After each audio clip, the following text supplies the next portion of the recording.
Good morning, brothers and sisters. Doug White down here in Alabama, bright and early.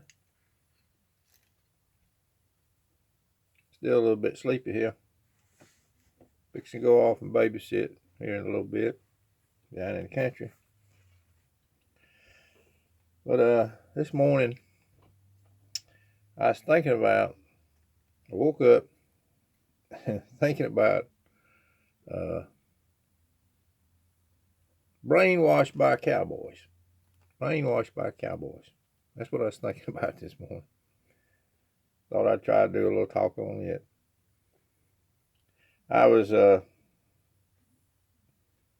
tuned in over, well, I'm not going to give any names of any of these my boyhood heroes who aren't heroes anymore, but I'm not going to give any names of them on this little broadcast. But I want to tell you how we get brainwashed by our childhood heroes, and we don't even realize, how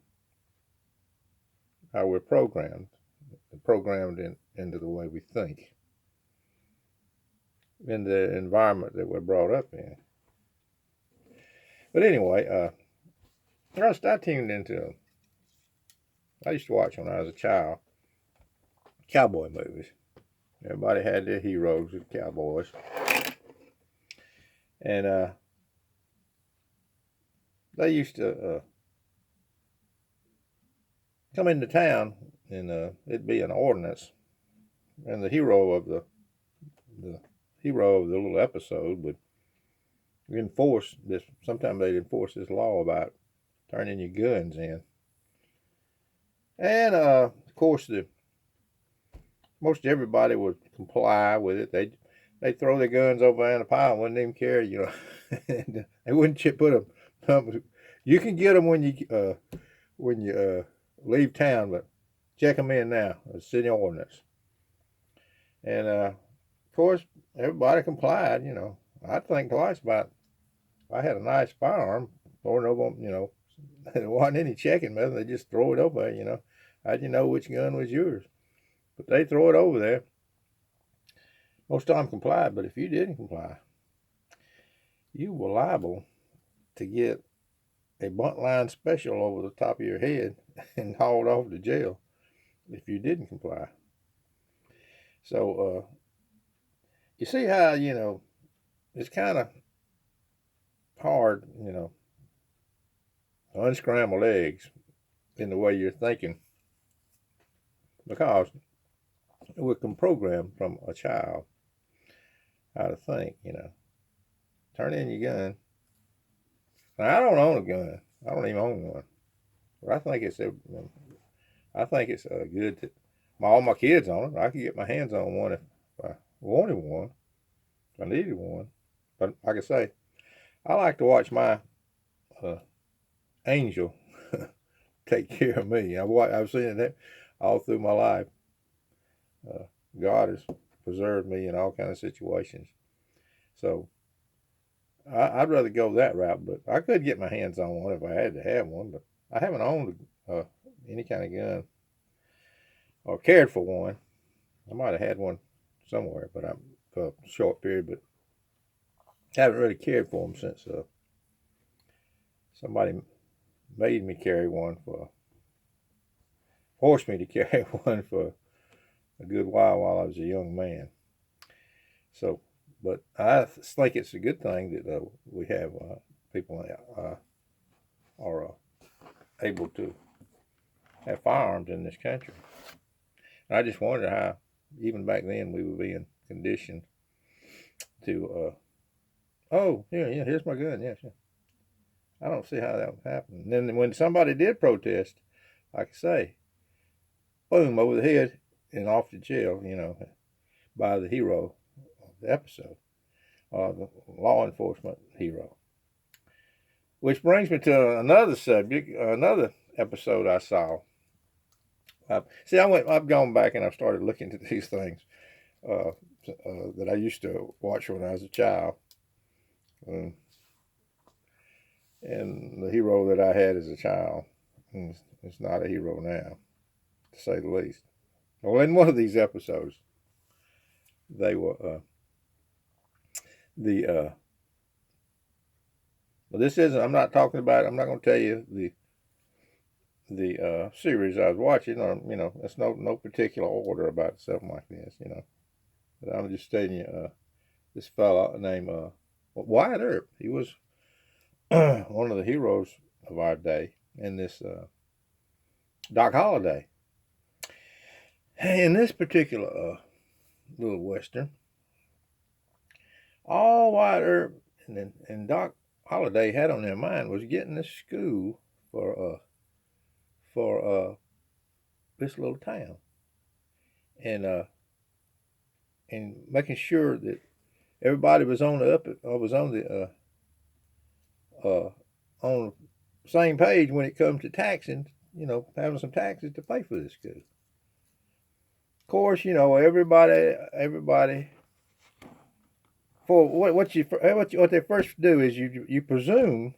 Oh, you just presume that turning your minds over to somebody to it's a good thing to turn your minds of your children over to somebody to teach them. See what they're putting into your thinking is, well, of course it's good. Everything's, nobody even question it. Yeah. And taxes. Well, I guess, we don't want to be taxed for this, but I guess, for the better good, let's raise taxes. But anyway, they had Wyatt Earp and Doc Holliday were all on board to this thing, and they used their guns to make sure that happened too. This little town got them a schoolhouse, and the taxes were took care of. Everybody got on board on this little episode, not even thinking. What they do is they just presume everybody would say, of course, schools are good. Turn your mind over to somebody else of your child. Turn the mind of your child over to. But see, they didn't come and tell you that it was going to be years down the road. It was going to be forced. See, there were going to be truancy laws, where if you didn't turn your mind of your child over, if the poor people didn't turn their mind over, they could have the child taken away from them, and they could be arrested themselves, because we have truancy laws now. So here they were here they were Wyatt Earp and Doc Holliday, doing everything they could to make sure this little town got them a school. Not even questioning. Oh, sure, it's a good thing. Sure. And the people, of course, they just went right along because the heroes, Doc Holliday and Wyatt Earp, were all on board. So. But brothers and sisters, I think reading and writing is a good thing, but I think it ought to not be forced. I think it ought to be up to the parents. I don't think that the government should be controlling the minds of our children. And that's just the way I'm thinking this morning down here in Alabama. Another thing is, well, I didn't want to bring this one in, but I guess I will. And this was one that I liked. I didn't really see that much wrong with this one, because but I had this fella in my mind. He used to his weapon of choice was a rifle. And anyway, he had a son that if you messed with his son, you were a dead man. and this particular hero of mine, I mean, he was. I had him up there, way up there, on the pedestal. And of course, if you mess with his son, you're automatically a dead man. Now he had enough trouble. Enough trouble came to his little farm he had out in the country, so he didn't need to go into town. But when he went into town, double trouble was had. When he said, "Well, I'm fixing to go into town," you'd say, "Well, don't go into town. Don't go into town." But anyway, he'd go into town. There'd be some trouble. Of course, the rifle he had, he was a good shot and everything, and he was a legend. But he took care of everything with that rifle. But the point in this movie is, in this particular little episode, is we have these heroes, we have these heroes that we put up on pedestals. And I've had, and but anyway, this particular hero of mine that I had up on this pedestal,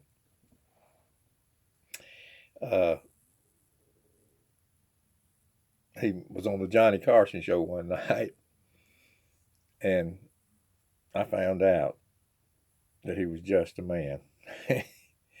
My bubble was busted, and I found out that this man was just a man. And I forgot to tell you also, he in the episode, you couldn't tempt this hero of mine, this cowboy hero of mine. You couldn't tempt him with anything. Even women, you'd say a woman would sometimes play up to him and they'd almost kiss him or something. You'd say, "Oh no, no woman." Of course, you know he didn't need any woman, and he couldn't be seduced. You know, this man was perfect, way up there, and way up there on my totem pole, if you want to call it that. But I found out on Johnny Carson that he was just a man, just like any other man. But I just been kind of rambling around today. I thought I'd fill in the last few minutes of this thing with a little poem that I wrote, and I'll try to read it here. The dogs will quit howling. And I've done this before, but I'll do it one more time before we get out of here. This is called a little poem I wrote called "The World to Come."